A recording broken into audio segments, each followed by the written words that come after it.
Hello everyone, this is Kuntal Chakraborty, Assistant Professor of Electrical Engineering Department of Greater Kolkata College of Engineering and Management, GIS Group. Today we are just going to learn an important topic of 8085 microprocessor, which is the timing diagram. So before we start the timing diagram, first we will try to understand the functional block diagram of 8085 microprocessor. So this is our functional block diagram of 8085 microprocessor. Now we will try to consider an example how the instruction that can be executed by this functional block diagram. So we will take an example MVI B, 32H. So it means this is an instruction, basically it's a data transfer instruction where 32H that will be copied into B, means the content of 8-bit 32, that is the 8-bit of data that will be copied into B. So this is nothing but a data transfer instruction. So this instruction has this is basically a 2-byte of instruction, and it has 2 machine cycle. As we know, in 8085 microprocessor, different types of tasks performed by the 8085 microprocessor. It may be memory read, memory write, it may be input output read, input output write, and it may be opcode fetch. The first in any type of instructions in 8085 microprocessor has 74 numbers of instructions. For any kind of instructions, first microprocessor have to fetch the opcode, and that's why this kind of operation we need one or more machine cycles to complete the timing diagram. So in this particular case, for this instruction MVI B, 32H, here this is a 2-byte of instructions, and we need 2 machine cycle to complete the overall timing diagram. So what is happening in 2000 address,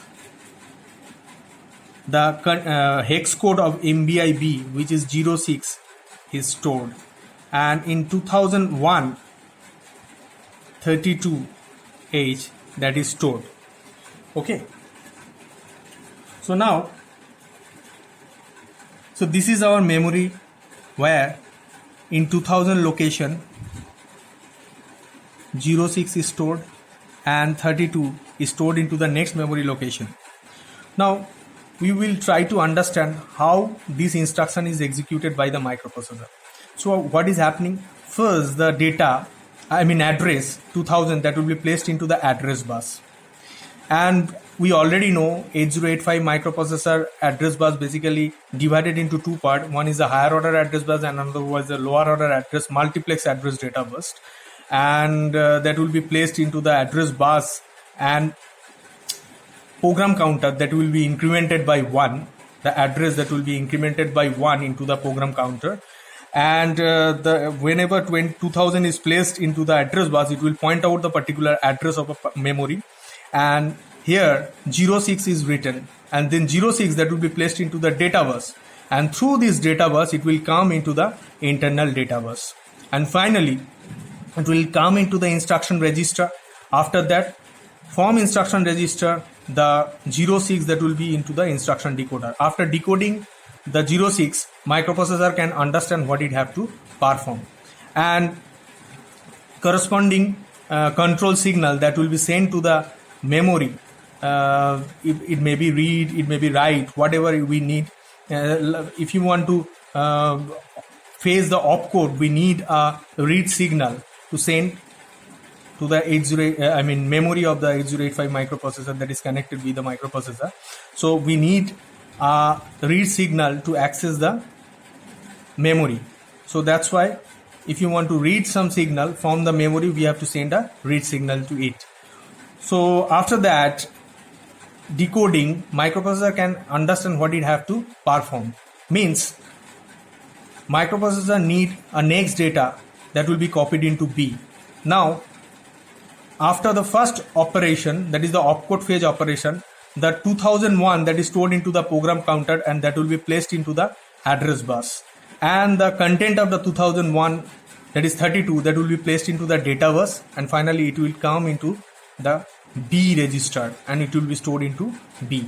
Now this is the overall operation, and these overall operation that can be expressed into a diagram that is called the timing diagram. So this execution process that can be, this whole execution process for a particular instruction that can be done into a particular picture that is called the timing diagram. So for a timing diagram, we need one or multiple machine cycles. For this particular instructions, we need two machine cycles. First is the opcode fetch.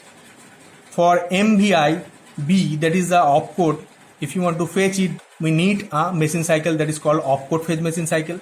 And second one is the data that is stored into a next memory location that we have to read by the microprocessor. That's why we need a read machine cycle. Okay.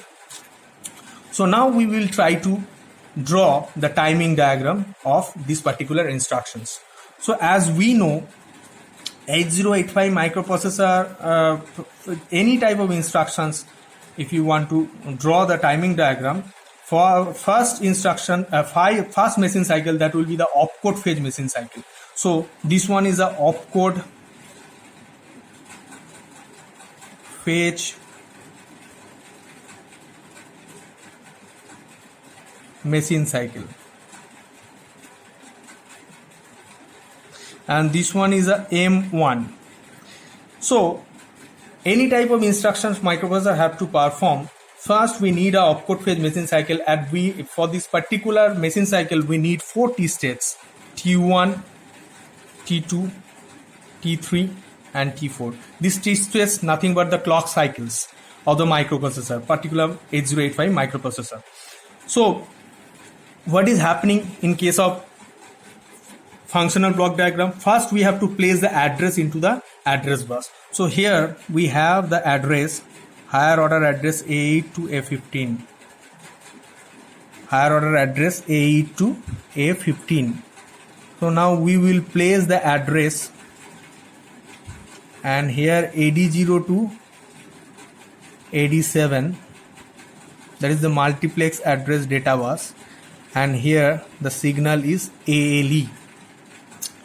So here the higher order address is here 20, that will be placed here, and 00 is the lower order address that will be placed here. And this AD0 to AD7, this one is ALE. This AD0 to AD7 nothing but the multiplex address data bus. First, for the first T states, whenever the ALE is high, so this AD0 to AD7 that will behave like a A0 to A7. Means this multiplex address bus data bus that will behave like a address bus. Whatever we want to read or write, first we need to address the particular location. That's why here for the addressing, the ALE for the past T state that will be high, and remain T for this particular machine cycle, the ALE that will be low. Okay. And next we have IO/M bar, S0 and S1 signal. So this is a status signal by which we can understand what kind of operation is going on in the microprocessor or not. If this is opcode fetch machine cycle is nothing but a memory related operation, that's why that will be low.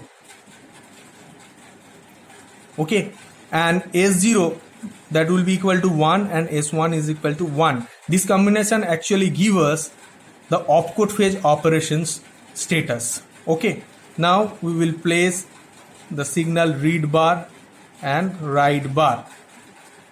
So here no write operation is going on. That's why initially for the first state that will be high. For the first state no write operation is going on. That's why that will be also high. Now we will consider for the next two T states. Now for T2 and T3 that will be remain same, means higher order address that will be remain same into the higher order address bus. But in multiplex address data bus, lower order multiplex address data bus now behave like a data bus, and data 06 which is stored into location 2000 that will be placed here. Okay, and now the read operation is going on, means data is placed into the data bus, means that will be low, and no write operation is going on, that's why that will be remain high. And now we will finally try to, this is the read operation, and consider the T4 T state. This one is an unspecified one. This one is an unspecified. We don't know what kind of operation is going on here.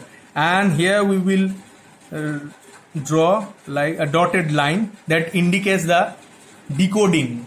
Instruction will decode the 06, and after decoding the microprocessor can understand what it have to perform.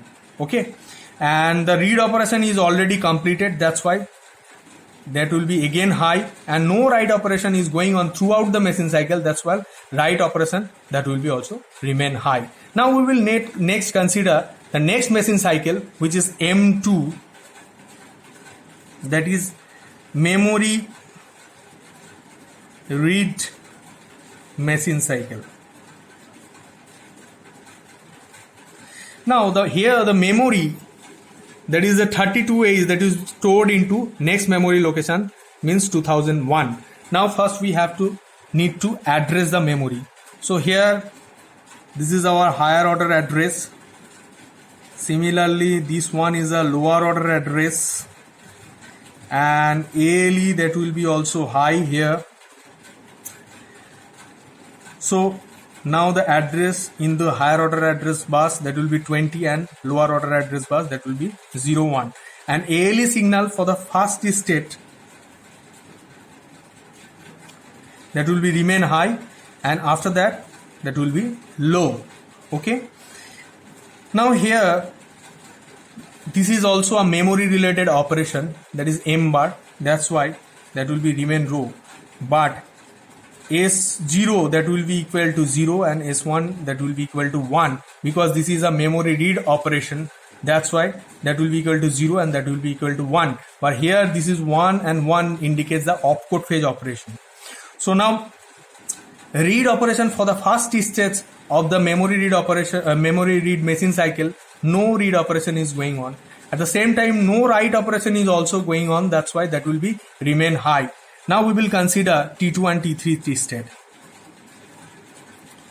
Here the higher order address that will be remain high, and the lower order multiplex address data bus that will behave like a now data bus, and 32 that will be placed here, and 32 data is placed into the data bus means read operation is going on, so that's why that will be low, and throughout this cycle no write operation is going on, that's why that will be remain high.